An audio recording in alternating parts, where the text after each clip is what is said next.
Ni dia. Mana yang tak tahu lagi bendera Malaysia macam mana, patutnya beli ni. Korang beli hari ni, letaklah kat korang punya baju. Hari-hari korang boleh tengok lagi satu, kualiti dia punya magnet. Macam ni dia pakai magnet. Kualiti magnet dia memang TikTok. Tak rugi pun korang beli sebab ini adalah apa dia? Ini adalah negara kita, Malaysia. Kita mesti faham yang ini adalah stiker.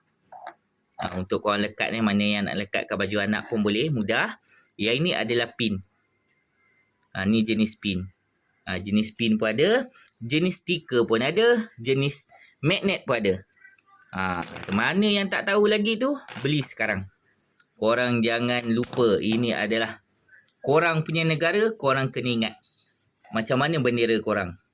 Okey, mesti ada bulan dan bintang. Ni dia bintang dia, ni bulan dia. Berapa jalur? Jalur ada 14 apa-apa pun tekan di beg kuning. Ciao. Kan mudah. Pakai magnet pun boleh.